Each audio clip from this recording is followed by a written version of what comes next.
Hi, everyone. My name is Amy Brown, and I work in the UTLC in the Learning Innovations and Pedagogy Department. And I am here chatting today with Shaleen Miller, who has been using Chat AI tools with her students. And I want her to share a bit about how she's doing that. But first, let me have Shaleen introduce herself. I'm Shaleen Miller. I work in the Geography, Environment, and Sustainability Department. I've been teaching environment and sustainability courses from intro freshmen to our capstone research, all the way to our online master's program. And this semester, I started slowly introducing Chat AI, and now I think it's going to change everything about the way I teach. Fantastic. So, can you tell us first about when you first learned about it? What was your reaction? So I think, like many people, I learned about it over the holidays. And starting January, my son and my husband were really starting to use it, but mainly just to answer questions on, like you would ask Siri. Hmm. And what was your reaction to it when you first started playing with it? When I first looked at it, I didn't think much of it until I started hearing what all it could be used for. When we started asking it to say, write a graduation speech, then I started thinking, ooh, there's a lot that can be done with this. Ah, okay. So now I know you've been playing with it during the spring semester 23. So what is your perception of it now? I think Chat AI is going to be the next calculator. Instead of using time and brain power for calculations, we spend more time teaching students now how to determine how to solve problems or which formulas to use. And I think Chat AI is going to make the same change for other fields. Yeah, some students are going to use it to cheat. And I know a lot of other people, organizations are working on that aspect. But I think we need to think about how we can incorporate it. We don't look back at old library systems and think, well, now students can use library databases. So let's let them, cheat the library card catalog. No, Chat AI can help us find resources, understand them, write the annotated bibliography. And that doesn't mean that it's cheating, but it means that we need to find new assignments, ones that will allow us to use the tool and make our products and outcomes better. And if you will, let me give you two examples. Sure. I recently wrote an article in my field of planning for the future, and I used Chat AI as an experimental section. Yes, I read 80 references to find themes and relationships to my thesis statement, but then I had Chat AI do the same. And with its database of knowledge to confirm my themes and give others. Now, there are two major drawbacks, both of which I think are going to be fixed in the future. First, I didn't have a bibliography from Chat AI that they used. And second, it was rather poorly written. However, the idea that Chat AI is using a lot more material than I could personally go through is an idea that has a lot of strength. On the other hand, Chat AI is going to be used to write papers, whether or not we wish it to, but it can also be used to write papers as well as speeches, books, job applications, policy, songs, and more. It's mind-blowing. I mean, to just think about the fact that a job recruiter might use AI to write letters seeking candidates and job interview questions that the job applicant might be responding to with an AI written cover letter and prep for those questions. So it just changes everything. But it also is going to give accessibility to jobs and platforms to people who haven't had it before. You might be a great software engineer who wrote terrible cover letters, and now you have a chance. But even better is the people with accessibility for someone who had a great idea, but lacked the education to pitch it, or to the creative mind that just couldn't write the book grammatically. So I think it's going to be a lot of work. It's going to be painful, but I think we need to be on the forefront to make AI help us get better. Focus on the bigger picture, the critical thinking pieces of our work, and instead of the drawbacks. So share a bit how you're sharing this tech and using this technology with your students. So I introduced it in my research and capstone type of course this semester. About halfway in, after they had their outlines planned, I asked them to ask GPT to write an essay about their topic using their thesis statement. And they were shocked. I mean, jaws dropping shocked. to find out how accurate it played out next to what they had written. I asked them to use it to write a specific paragraph, one that they were struggling with. And again, they were amazed at how well it worked. But later, I also asked them to experiment and try to find its weaknesses. The overall criticism was that it was somewhat generic. They didn't have the references, but other chat AI now are giving references. So you can find some of that. And I asked them what they thought overall. I had them write a reflection, and their overall reaction was like most adults and educators, and they thought it would make things too easy for the younger generation. And they recognize that there's a reliability issue right now, which is something we need to learn how to keep in check. One of the interesting things that you've shared with me is that you're using this technology for course prep. So would love to get some insights from you about how you're using for course prep. Yeah, I think there are a number of ways that chat AI can help us do our jobs. We can use it for teaching and writing or researching. While I think chat AI to do research is still a few years away from most of our fields, I do think it can be immediately used to make our research process easier. We can use chat AI to write an abstract and find the keywords, discover references, or outline our work. In addition, it can be used for teaching preparation, where we can use it to design course syllabi, assignments, case studies, class activities. And we do that using our background knowledge. It's not that we let it do everything, but we use it as in our tools for effective teaching. For example, I can ask ChatGPT to write course objectives that follow Bloom's taxonomy. So if I want to make sure that my objectives are going to work, I know what I want to teach. So I have the knowledge to accept and modify these. If I ask for case studies, I might find information on ones I know. I might find new ones. And I can ask ChatGPT to create discussion questions for the source I choose. You know, these are just the tip of the iceberg. But basically, I'm saying we can use it to take the mundane parts out and make sure we are ensuring our time goes to creating the best experience instead of taking the time to write it up from scratch. And I think we take the same thing and we use our time with our students to test the system, to find the weaknesses. Let them find best uses for it. Let them find weaknesses about it, rather than spending our time worrying about the cheating, that we should actively use this system. So anything you want to show us to maybe kind of give us a sneak peek about how you're using this technology? Yes, I have a few suggestions as well on how people can play with it.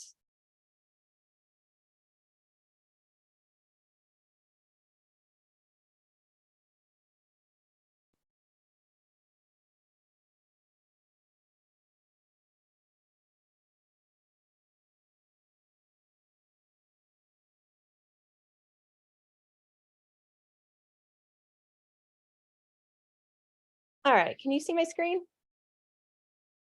Not yet. Okay, let's see. Try again.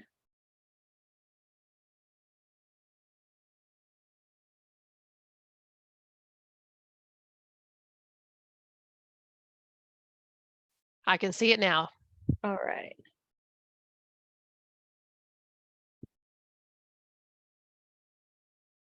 All right, so here's some work that I did exploring it with a class I'm teaching in the fall. I asked it for activities that could be used. I'm very hands-on, so I wanted to see what it could ask me to do for an urban ecology and design course I'm coming up with. And it gave some great ideas. Then I asked it to go further. And for example, I said, well, show me the activity that might be if I took number 5, which was a case study. So it outlined step by step how it would want to work. Then I asked it to write up the tip sheet. And I found this to be super helpful because I know about here that was the High Line, which is a really cool park in New York that is built on old railroad tracks. And it was able to come up with some of the basic questions and things that I could give students. Now I might go in and edit this, but it was great that I've got resources already online that I can send them to read about it. I, have some quick ideas, and then I can go in and tweak it a little bit. I also found there was another one in Asia that I didn't know about while doing this process. I've also been looking at it to help set up the syllabus or compare what I'm doing to something more general. I named this course myself, so I wanted to see, if what my name turned out to be what the course description expected. I also had it pull up some references, things that I might look up to be part of the reading of this course, and I could go in and pull these. And interestingly enough, they do tend to be a little bit different, and I have found ones that have worked. And then I needed to add on ones that were newer, and I was able to narrow that down. So it's a lot about what you ask it and how you narrow it.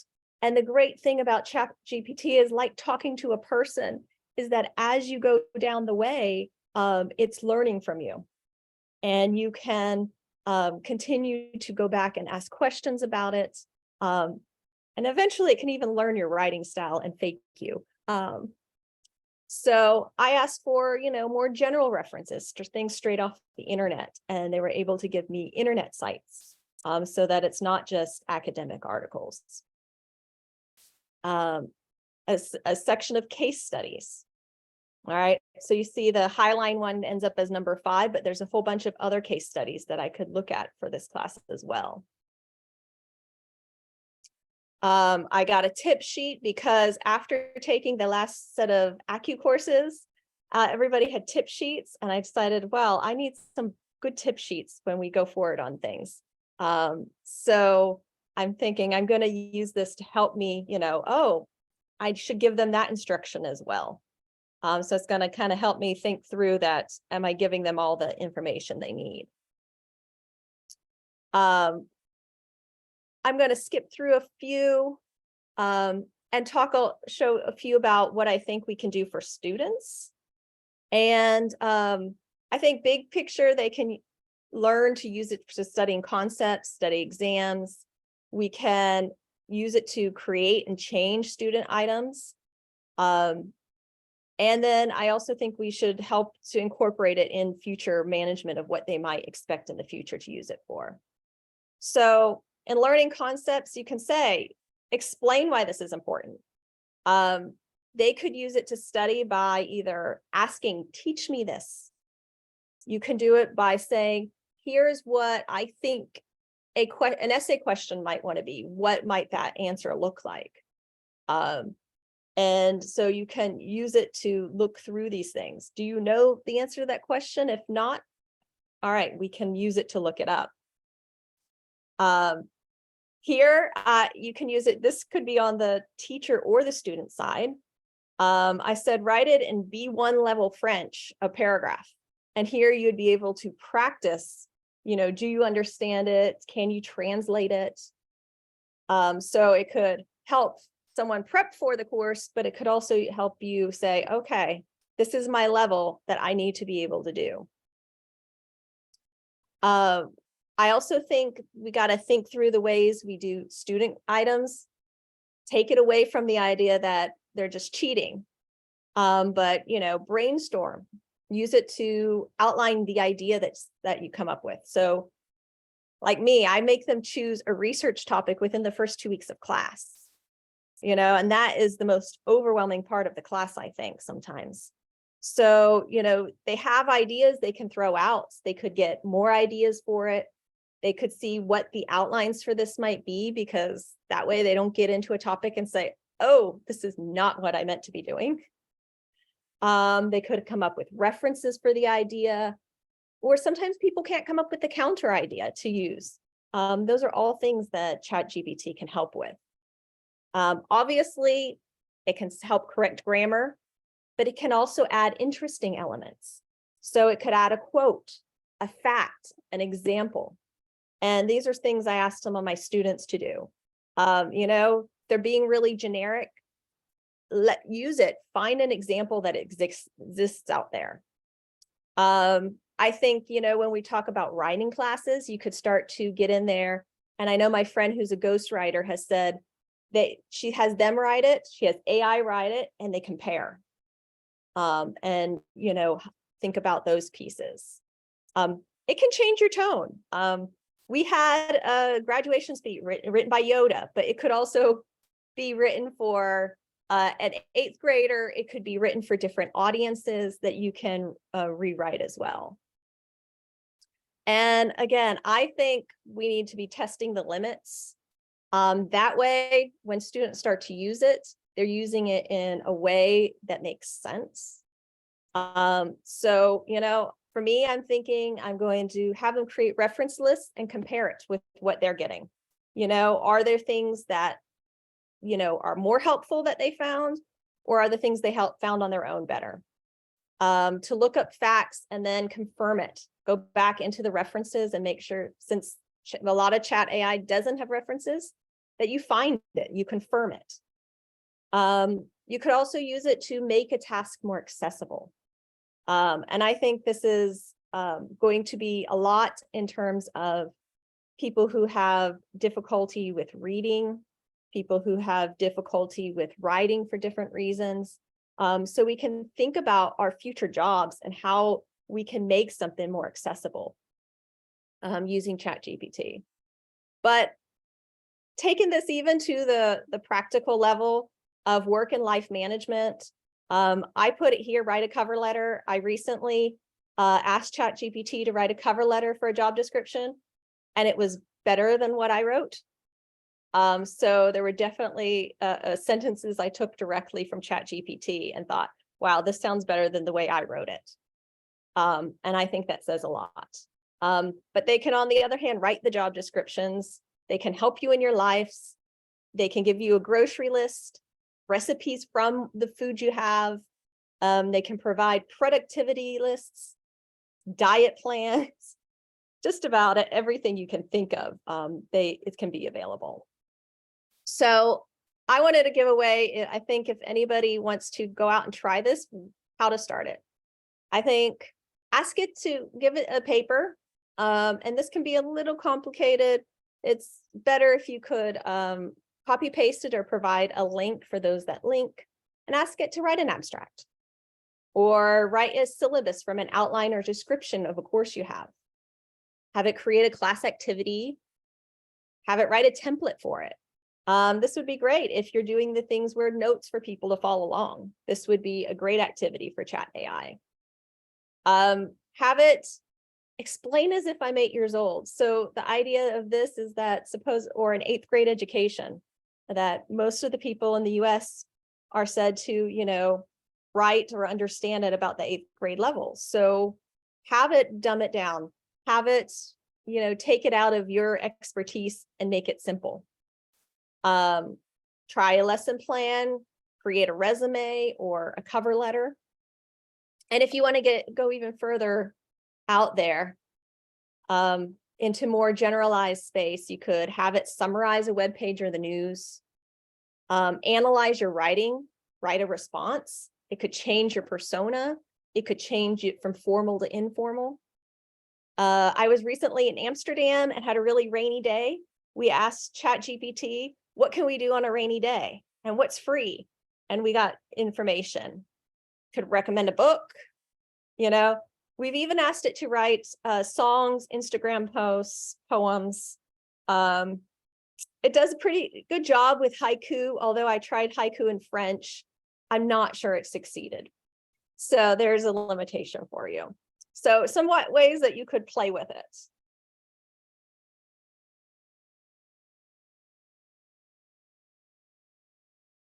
That is fascinating. And since I've talked to you, I've actually gone into the resource, the technology, and made a grading rubric. So I gave it an assignment and say, create the grading rubric. And it was lovely, great suggestions. But just looking at your list of things that would help faculty, one that came to mind was faculty are asked a lot to write recommendation letters for students. and I've been asked to write a few myself, and it's just sometimes it's always at the end of the semester. It's very tedious. You're trying to like have had new ways to say something. You could have chat AI to write majority of that for you, just throwing in some prompts. So Yeah, I and that's about, the better you put in the prompt, if you put in, the pieces of information that you want to have in there, it's just about learning to get it in there the right way. This has been so interesting. Thank you so much for talking to us today. This has been fascinating. Thank you.